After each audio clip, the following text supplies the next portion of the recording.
First thing, hopefully everybody had a great weekend. I wanted to start by passing on some prayers and condolences for a member of the NFL community, Matt Turpening, who is the college scouting director for the Indianapolis Colts. On April 12th, lost his wife unexpectedly, Coral. And, our scouts was at home doing some work on the draft, and our scouts called, and they were really shooken. Those guys shaken. These guys are out on the road constantly. These gals are out on the road constantly. It's a really close community, and a lot of our, I don't want to say a lot, some of our staff went to the funeral this last weekend, but to the Colts, I was on the phone with Chris Ballard today. To the Colts family, we just wanted to let them know we're thinking of them. Tough time for that to happen. Any time is a tough time, so wanted to pass that along. Hate to shift to a matter of business, but one note that I haven't seen you guys for some while, I wanted to announce that Dustin Perry has been named our Vice President of Health and Performance. Dustin's been with us since we've got here. At the end of this season, we interviewed kind of a global search for that and looked at all angles, people from rugby, people from football, people from basketball, different sports, and we ended up right here in our own house with Dustin, who's been a valued member of our community. So we're really happy and proud for Dustin and excited with his leadership where we can get. We always want to be top of class in our health and performance. There's nothing more important for what we do, and we thought Dustin was the right guy for us, so I wanted to share that with you all. And with that, I'll open it up questions about this year's draft. John, when you have so many needs and probably so many position coaches and scouts who have their own opinions, how do you go about building consensus to just line up your draft board for that first 11? Yeah, we just go through our process. I think our process is one that I think because of our familiarity with so many people in our organization, it's a well-oiled machine, and we go through that process, and that process, encompasses a lot of things. It starts out last May, and our scouts are out on the road, and oftentimes I say last May, but they've been on these guys for 3, 4. Sometimes we're seeing now the 6-year player, still the remnants of COVID, and so you're getting players who have been here longer with NIL. Later in the process, we bring our coaching staff. Our medical and performance staff, they're very involved. Our R&D staff, player engagement, and Matt, we have a process where we work through this, and real proud of that because, and to me, I think I've said this to you guys often, I think it's the best representation of our organization coming together as anything, because it really is a collective process, and ultimately decisions have to be made, but we really have heard everyone. Used a word, consensus. Consensus is something we look for. When we have consensus throughout our organization and alignment, we do really, really well in the draft. We have our R&D guys look at that as they look at so many things, and so consensus is a big part of it, and I think it's a big part of the successes we've had. And when we've maybe tailed off from not having consensus is maybe when we've made some of our things we wish we could have back. So it's something we strive for. When you talk about R&D, do they conduct polls within the organization? They do a lot of things. I mean, they look at every facet of the game. Our coaches, Kyle does a great job of allowing them in meetings. I mean, you guys have heard Chris Kasarik, and what's he do? He gets squatted over and get the what off, and so we have a GTFO grade, and that was born out of them just listening to Chris Kasarik, and so they take not just abstract but applicable things that they know that we covet, our coaches covet, we covet in our schemes, and they study it from a research and development. But then, yes, Matt, they look at our past successes, our past failures, and they look at the reason behind it. They look at trends or patterns with certain position groups. What what goes in from hand size or 10 time or, to things that tend to be more about intangibles. So they're very thorough. Matt Plonsky does a tremendous job leading that group. Started when I got here, it was Quasey. Quasey did a tremendous job, and I think Matt Plonsky's even taken it to another level along with his group. So really proud of the work they do. When you're looking at defensive ends, John, what else besides the GTFO grade? what are like the other top 2 or 3 traits that you want to see in a defensive end?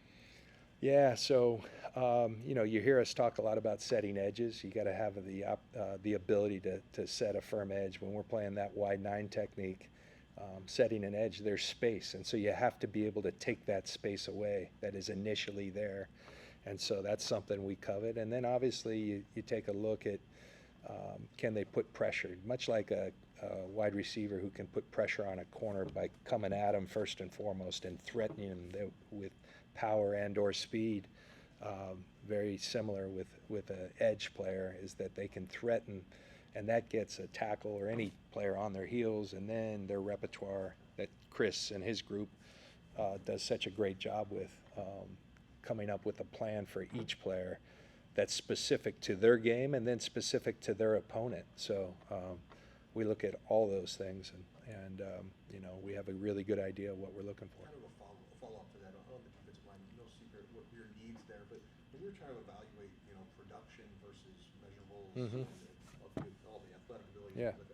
how do you kind of mesh that? It seems like this year's class, there's guys who maybe heavy on production, not so much on measurables, and vice versa. Yeah, that's a good question, and it's a good mix of that. And there's no absolute as to what exactly the right formula, because it takes both.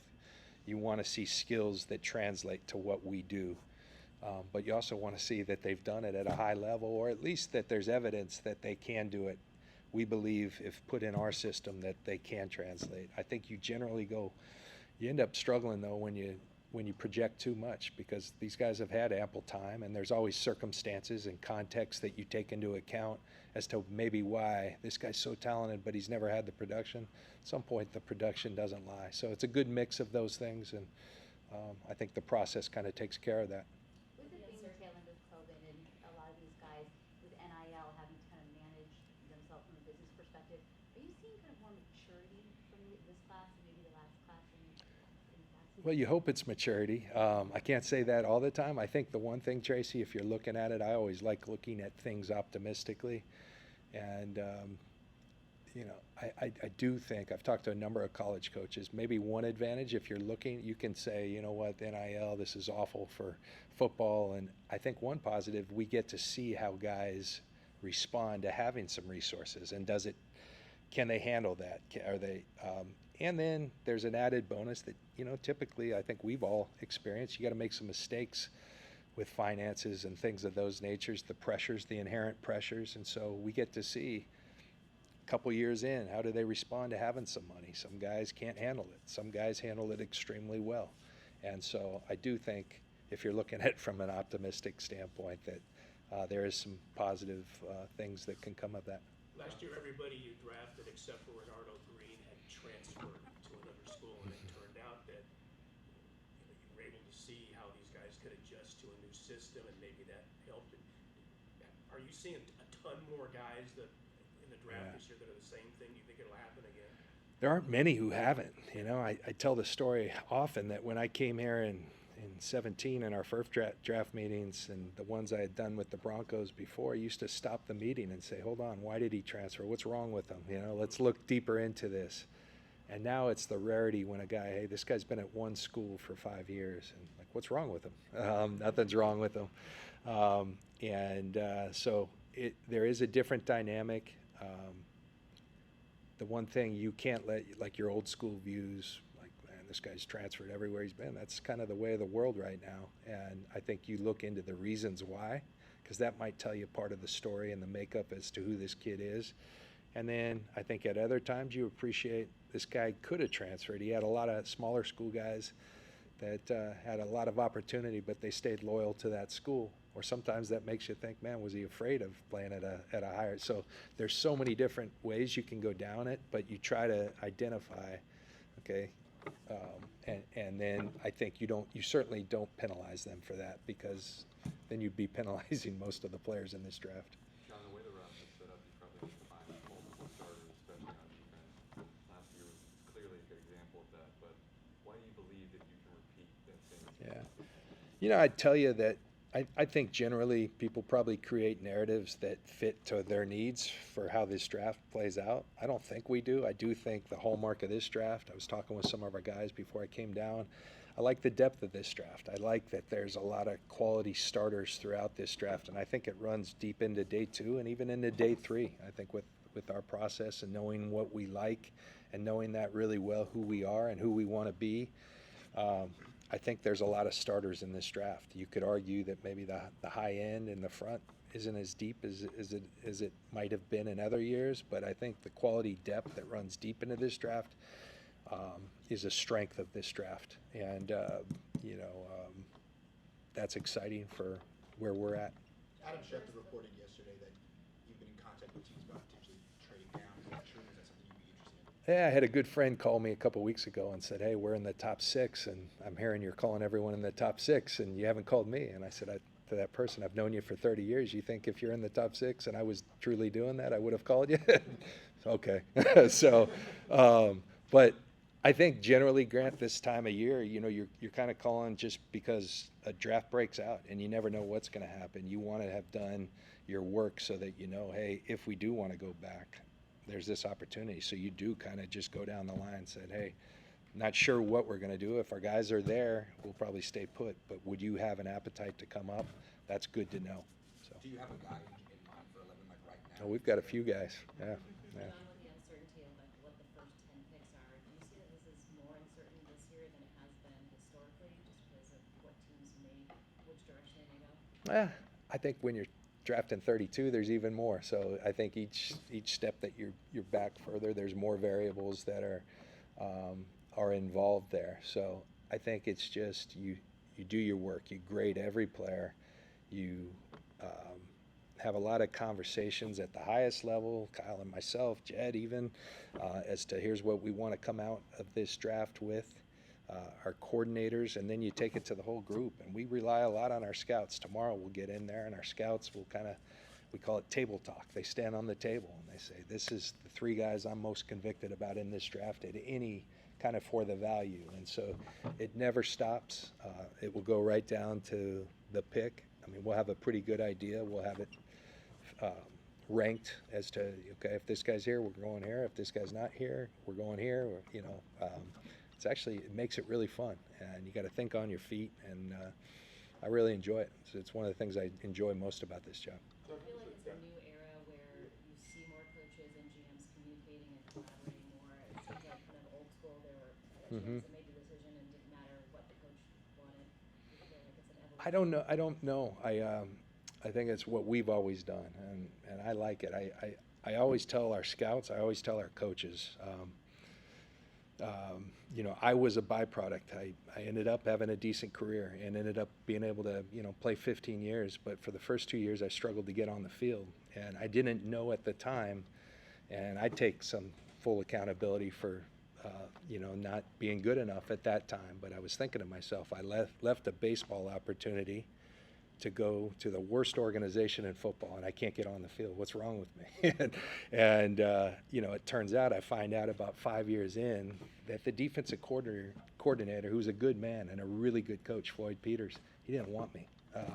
The head coach, Sam Weish, wanted me, and so I felt that, and I could do everything, and what I thought was perfect, other people thought was perfect. Nobody's perfect, but I could do my assignment, hit it, and he would find fault. And Floyd and I later had a really good discussion, and he goes, "It's not that I'm okay if there's 3 players, and I didn't get the guy I wanted, but I was good with all 3. I didn't want you. I'm fine saying that, and I screwed up." Floyd was a man about it, but so that always has stuck with me. You don't have to take the exact player that if you have a clump of guys that coaches are interested, but probably not a good idea to take a player that coaches don't want, because that can manifest itself in a lot of different ways. That's always stuck with me. John, you've been doing this a number of years now, and there's been some people say there's gonna be a lot of trades this year. Mhm. Do you get a feeling for something like that at this point, in relation to the draft, or is it just random year to year? You know, what I believe, I feel like there's a lot of people trying to go that way, probably because what I talked about, the quality of starters that run deep into this draft. And generally, when everyone wants to do the same thing, there's not as much opportunity.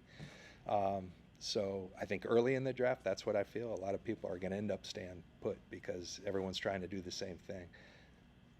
I think every time we say that, somebody throws a wrench in it, and then it's kind of a free-for-all. So John Madden, at Fox, one of the things they used to say, you do all this pre-produced stuff, and Madden used to, what happens when a game breaks out, and I think it's the same thing with the draft. You can have all the plans in the world, but a draft is going to break out. A bunch of different things are going to happen, and we'll see what happens. But my inclination is, at least in the first round, I think a lot of people are probably going to try, but when everyone's trying to do the same thing, there's not much opportunity to do so. John, how does the depth at certain positions impact what you do in round one? Maybe if you have a guy, Yeah. Philly on day, Yeah. day two at a certain position, maybe not so. Right. I think the most important thing, I think anybody, and yes, there's certain teams that don't draft to need, and that's a core philosophy of theirs, that they're not going to let need ever enter the.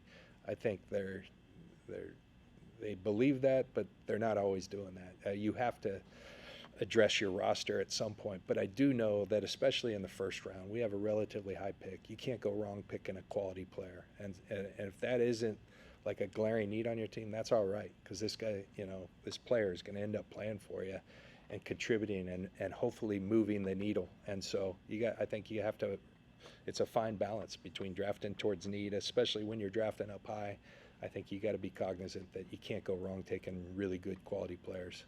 John, assuming that you guys kind of go the defensive route throughout the draft, which I'm sure that's on your mind when you go into this draft, knowing that your defense coming into next season may be on the younger side, how much more comfortable does it make you to know that you guys have brought in Robert Saleh, someone who, of course, has a great track record on the defense? Yeah, it gives a lot of comfort.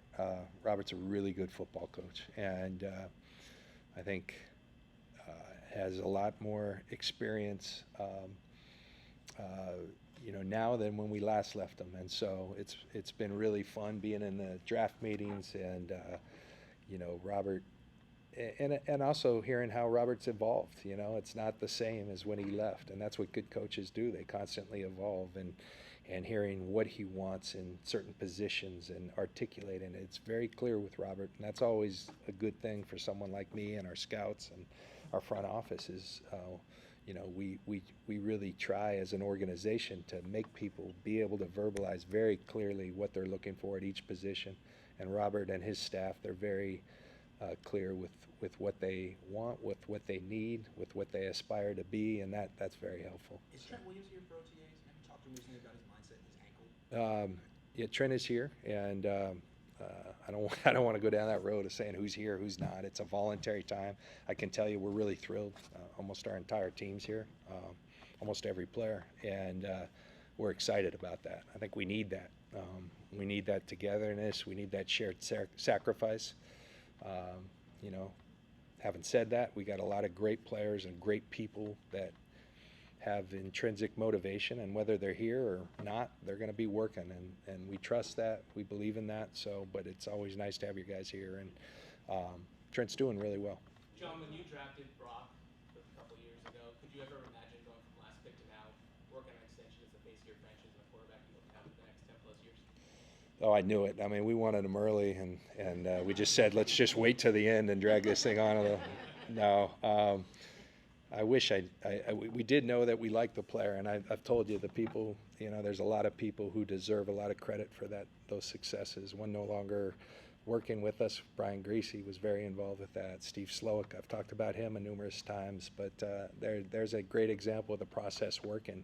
A guy we had kind of later, and that's like kind of during the last couple of weeks, our scouts, once they're in town, and our coaches, they've been working together, but they work together on the back end of the draft, and they get very excited and motivated. And Brock happened much earlier than the last couple weeks, but they spent a lot of time. It was they zooming and really got to a great feel, and then they bring it up to You know, we had seen Brock, but they come with the information they're armed with, and you can feel the conviction that they have, and so then you bring it to the entire room, and then Kyle and I focus on it, and you know, we knew we wanted to add Brock, and you know, I finally had the courage to ask him, hey, would you have come to us as a free agent?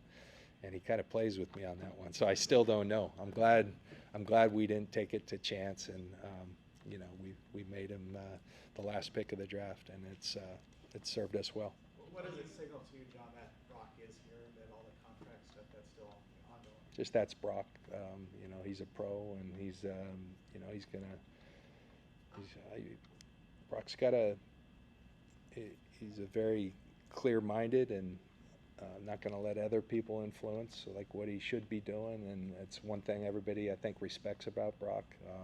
He's done a lot for this organization, and you know, we're grateful for him, and you know, looking forward to having him as our quarterback for a long time. Would you say that you guys have made progress on the contract talks since the last time we talked to you at the owners meeting?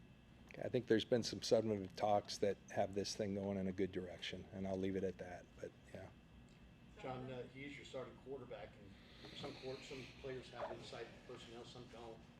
Does a guy like Brock want to take a look at some tight ends or some receivers? Does he have opinions about these guys? It's usually about year 6 or 7. He's not now yet, but you know, I think Brock, he does have opinions. That generally comes more with he and Kyle when they're probably on the pro players. He hasn't got into the college stuff.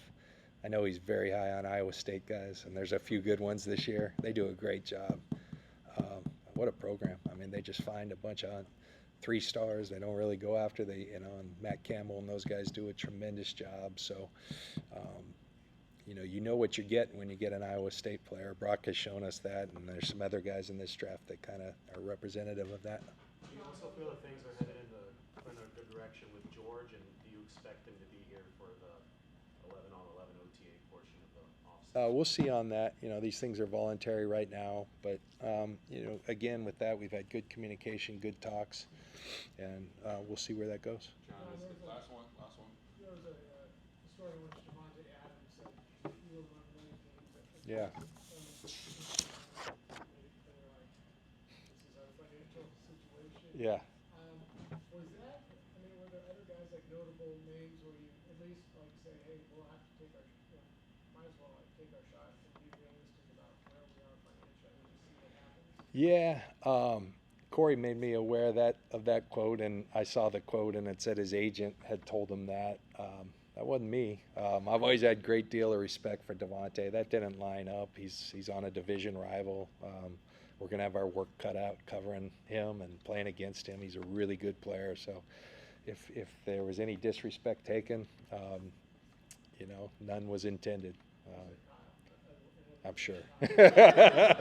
Kyle didn't talk to agents. Yeah.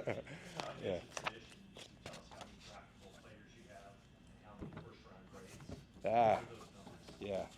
You know, it's funny. I started doing this, and my buddy up north, John Schneider, I used to say, like, we made 661 former school visits, and John would say, I'm really excited with Pete Carroll. They'd sit up there. We made 662 school visits, and he'd always point. And I finally, it took me, I'm a little slower. It took me 2 years to see he was playing with me. But we, you know, so this year we've got about 20 first-round grades compared to 23 and 15 the last couple of years. You know, we have 200 players considered draftable. It's up from 170. So I do think that speaks to the depth of this draft. Yeah. All right. Thanks, guys. Appreciate you.